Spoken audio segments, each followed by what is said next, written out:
In a place where the blue Mediterranean waters softly touch Egypt's sunny shores, there was a city named Alexandria.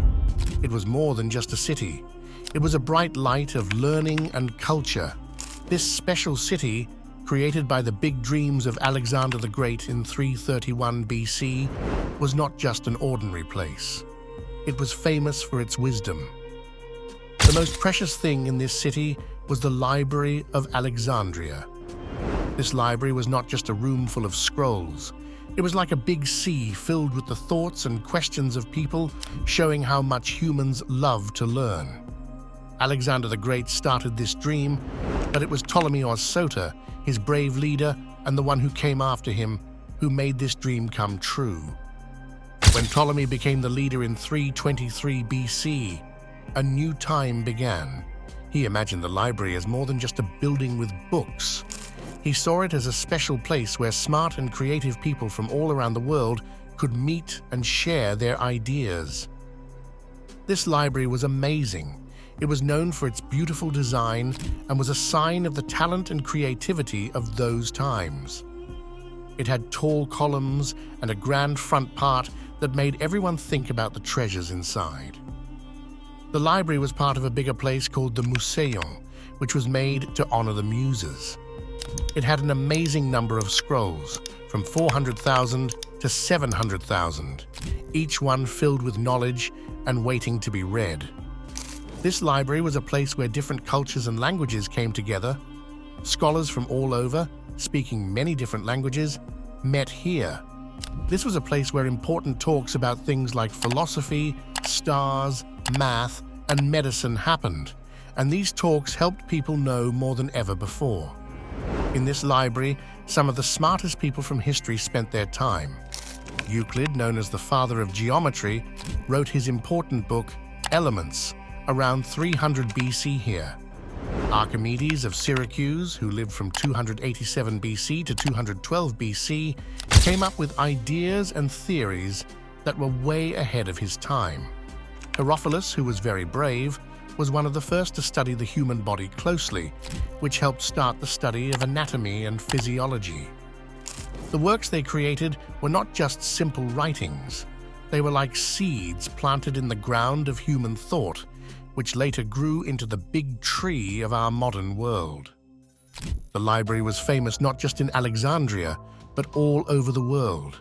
It attracted scholars, kings, and thinkers from everywhere. It was a place where the search for knowledge had no end. Ptolemy III showed how much he cared about the library's collection when he borrowed original texts from Athens and secretly replaced them with copies. But the library was more than just a place that collected texts. It was a lively center where different cultures met and understood each other better. Big projects, like translating the Hebrew scriptures into Greek, were done here. These projects broke down language barriers and brought different people together. This made the library a symbol of unity and light. But every story has its sunset.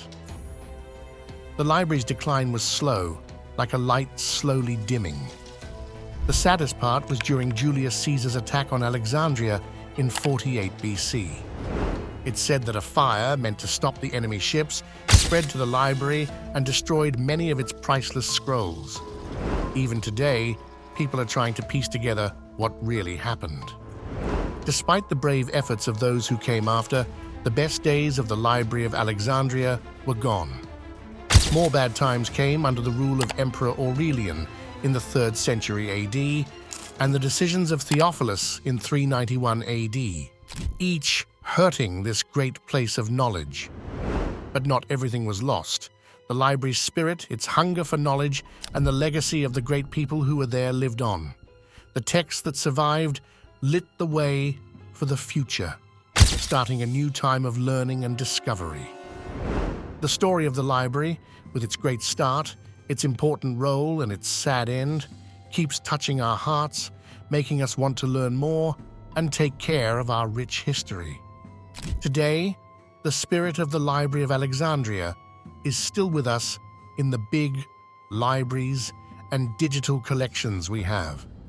It reminds us of our never-ending journey to know more, the power of ideas, and our duty to keep the wisdom of the past safe for the future. Imagine walking into the Library of Alexandria, feeling the warm morning sun and seeing the long shadows on the cool marbled floors. This part of our story shows you a regular day in this special place, telling you about the daily life of the scholars and the lively feeling inside the library. Every morning, when the big doors of the library opened, it welcomed scholars from different places and cultures. The air, filled with the smell of papyrus and ink, was alive with the energy of learning and new ideas. In the scholars' area, the day was filled with the sound of scrolls and the writing of quills on paper. Here, among the tall shelves of knowledge, the smartest people worked on what they loved. Some looked at the stars, others had deep talks about life, and some studied writings from faraway places, each adding their own part to the library's rich story. Outside, the library's gardens offered a peaceful place for thinking and talking. Here, under the olive trees, scholars shared their thoughts and ideas, often starting new and exciting theories. As the day ended, the library's doors closed, keeping all the day's work and discoveries inside. Every day added more to the rich story of human knowledge, a story made by everyone there, a story that even time couldn't fully take away. This part of our story takes us down a path of what-ifs, looking at the exciting possibilities of a different world where the Library of Alexandria stood strong against time. It's a creative look at how the never-ending light of the library could have shown the way for human progress. If the library had stayed safe through the years, the never-ending flow of knowledge it gave might have started a new time of big changes earlier. The constant work of great minds like Archimedes and Euclid could have pushed fields like math, engineering, and medicine far ahead of their time. If the library's big store of knowledge had been kept safe over the years, the Dark Ages might have been just a short break, leading to an earlier start of the Renaissance. Imagine a world where the genius of people like Da Vinci, Galileo, and Newton was known much earlier than it was. The library, a place where different cultures and ideas came together, might have made an even more beautiful story of understanding and connection between civilizations, making a world more closely joined by the shared threads of knowledge and respect. Thinking about how our world would be today if the library's wisdom had always been there is a journey through the deep impact of knowledge and taking care of it. The library's possible influence on our advances in technology, how we govern, and how our society is built is a fascinating look, showing the important role of knowledge in shaping our world, a role that lasts, a legacy that softly speaks through time, reminding us of the lasting value of wisdom and learning.